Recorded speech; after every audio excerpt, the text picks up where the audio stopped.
legendary Nick Van Exel, former Laker, former coach, former Maverick. Certainly got his Cincinnati Bearcat uniform on. We a shirt on. We were just talking about that you lost to Duke in the Final Four. They lost to Michigan. Michigan in the Final Four, the Yeah. Fab 5 year.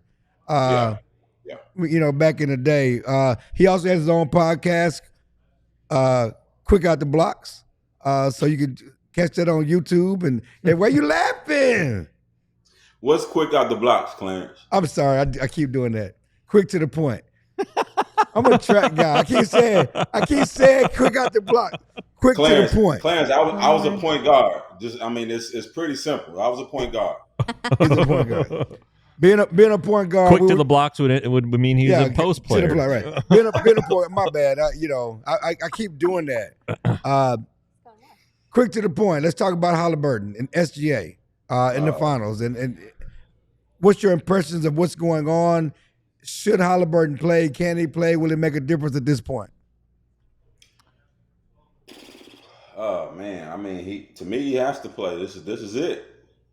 You got to get a shot, whatever it is. You got to tape it up a little bit tighter. You have to play right now. I mean, this is it. This could be a career defining moment. You never know when you can get back to that point. I played for a couple teams that made it to the conference finals, and you think as a player, well, shit, we'll be back next year or the year after. Don't happen like that. Teams regroup, teams get better. Your team could, be better or be worse the next season, and you never know what may happen. So to me, he has to play unless he just can't walk.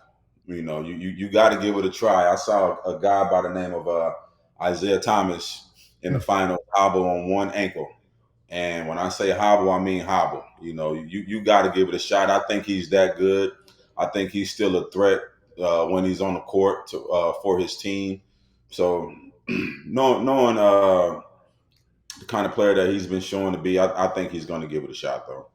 Hey, Nick, when you were watching, I'm sure you were watching Game 5 and looking that Halliburton just didn't have the same impact because of the injury, and they limited him to 4 points. And when you take away somebody's primary space creator, it really does make a huge impact. I mean, I don't have to tell you about the importance of a point guard, clearly, but when you look at the Pacers lineup and what they have, if he gets shot up and he's trying to go tomorrow, but he just doesn't have his usual explosiveness, what can they do to try to cover for that?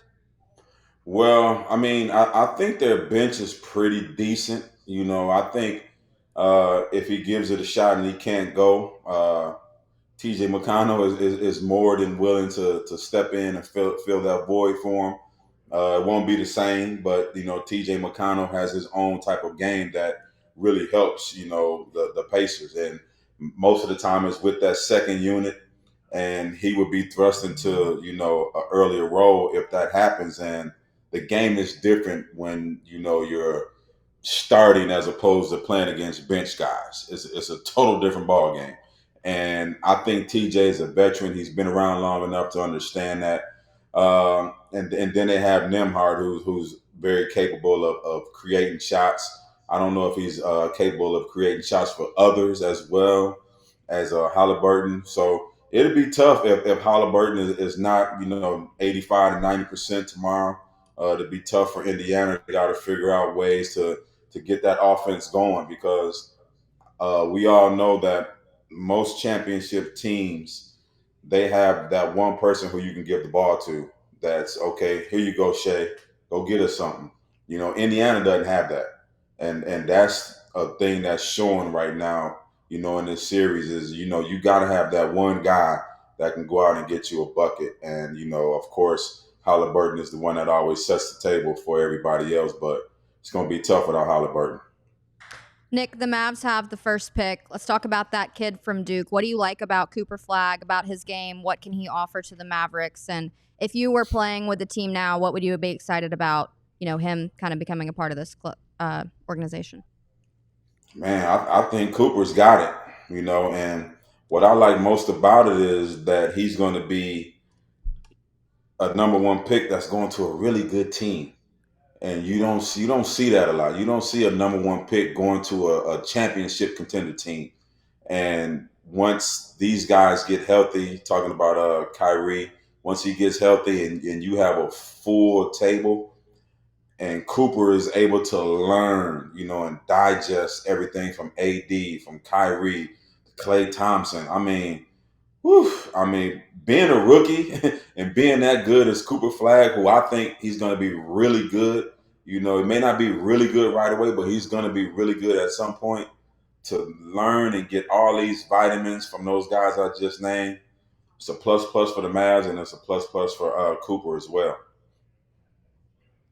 Is there a difference? What somebody in the chat asked, they'd be interested to know the difference of playing in LA versus playing in Dallas. Yeah, it's a difference. Right. Of course, it's a difference. Just from a Clarence Hill standpoint, right? The media in LA is going to be a lot more rougher on you than they are in Dallas. That's from just after the game. You're going to get a little bit more tougher questions. You're going to be a little bit more upset at the media guys, the Clarence Hills of the world. And in Dallas, they kind of sugarcoat it a little bit. It's not as rough as LA, and once Luka went there, that's one thing I told everybody. I said this is going to be the biggest difference. Is two things. Is of course the championship. The history of LA is about winning a championship. That's a difference from here in Dallas, and the media, the scrutiny that you're going to get on a bigger scale. So it's a big difference. And I know he's probably talking about the streets of LA and the streets of Dallas. Yeah, that's a difference too. That's different too. I'm glad you brought that up, and I want to make a point of order. He's talking about the Mavericks media, not the Cowboys media. He's talking about the basketball media, not the football media. By being a little softer. I'm just being. If we're gonna be honest about this, we love the Mavs. I mean, all the media loves the Mavs. They hard on the Cowboys. I tell you what, we treat the Mavs with a little softer gloves. But can you just talk about your time in Dallas and you made your home in Dallas? Why you like Dallas? Dirk has told one of our coworkers that you're one of the guys he respected. You can talk about also your relationship with Dirk. Yeah, it's crazy because at the time I was in Denver, and we was just going through a bad stretch because Antonio McDyess got hurt, and I had bone spurs in both my elbows. I was beat up, and I was just tired of losing. I was there for like 3.5 years, and I was just like, I need out. I need a fresh start. I need a break. And when I tell you at the 11th hour, my agent called and says, "Do you want to go to Dallas?" Hell yeah, I want to go. Of course, I want to go. Dirk, Steve, and Finn. Yes, let's go. So they made the trade, and even before I got to Dallas, it was a difference because they had got the arena, and then when you look in the lockers, they had the PlayStations, the video games. It was just, and guys never played that shit, but it was just the point that they were trying to do something to make the players feel at home, make them feel comfortable.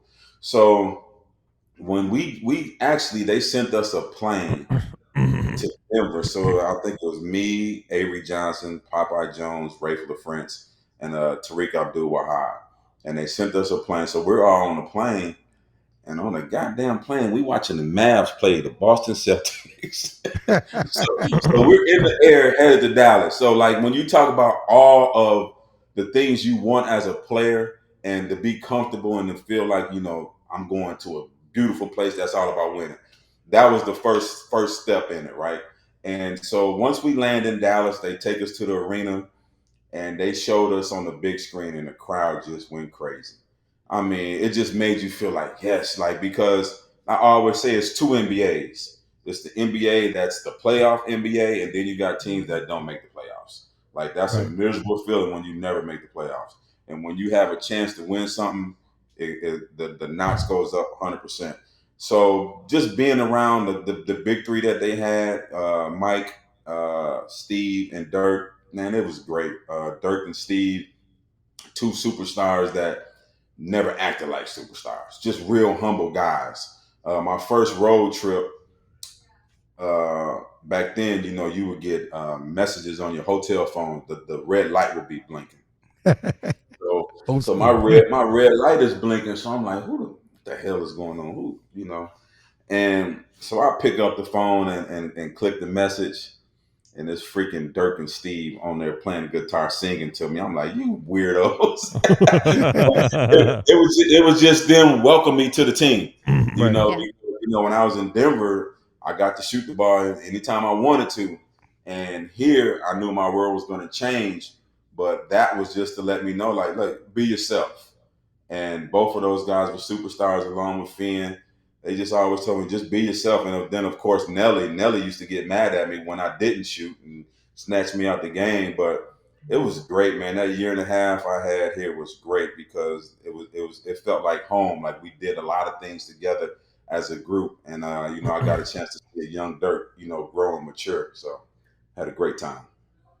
Well, last question before we let you go. You were drafted in the second round. You had a very lengthy 13 years in the league. If you had any advice for future second round draft picks that want to make a name for themselves in the league, what would you say? Yeah, it's not where you get drafted. I can promise you that. It's definitely not where you get drafted. You just got to have the right opportunity, be in the right place at the right time. And when you get that opportunity, take advantage of it. You know, a lot of second round players who I think probably could have made it in the league didn't because they weren't in the right situation. So whenever you get an opportunity to go out there and play, take advantage of it. You know, I tell guys all the time, guys that come off the bench or guys that get limited minutes, you know, they want more minutes. They want to play. They want to start. Man, your minutes are your minutes. So being in the second round and you're playing 10 minutes a game, you make the best out of those 10 minutes that you can so the coaches can see you. And, you know, in practices, you want the coaches to see you, want eyes on you. So it's all about being in the right place at the right time. Don't even worry about where you've been selected. Just go in there and do your thing. Hey, I did have one question for you. With your Cincinnati shirt. Just one question? Damn, it's like that. How often are you talking to Bob Huggins? Or when's the last time you talked to him, and how's he doing? Bob is doing a lot better, man. I talked to him about a couple months ago. You know, he's doing good, man. You know, he had his struggles, but, you know, he's a fighter, man. He's a fighter, and he's letting his hair grow, trying to look like Willie Nelson, you know, but he's doing good, man. He's doing good. He got off the alcohol, so I'm happy for Coach. Yeah. Real quick before we let you go, you know, Cooper's here on a draft visit. And we've talked before about this. Yep. your draft visits, and just talk about the draft visits and going to visit cities before the draft, because you probably should have been a first round pick, right? Yeah. Yeah. What happened on your draft visit? Huh? Hey, can you talk about your draft visit? How important those are? Which one? How about you just talking about in general, or you talking about? You can in general, but you can go specific one. But in general, let's talk about. Oh man, so I'm doing a little agency right now, Code Sports Group. So we have a guy that's doing workouts right now, and so the thing is, man, you want to go in and you want to stand out. You know, a lot of guys now. I wouldn't say now. In general, they just kind of fit in and go with what's everything that's going on. Go with the flow, kind of a thing. And what I would tell a player once they go into these workouts is try to stand out, not in a negative way, not in a loud, boisterous way, but a good team way, whether it's making extra shots, whether it's pumping up the other guys that are in the workouts with you, speaking the right way, you know, coming in there looking professional, showing you ready to work before and after practice. You know, stand out from the other guys that are there working out with you, because they're looking at everything. And most of the time, it's not even about basketball, because they already know everything about you on the basketball court. So it's the little small things. So just try to stand out. What did you tell George Karl? Next one about to be a cool down, coach. Hey, man, we appreciate it, man. Thank you for your time, man. Appreciate y'all.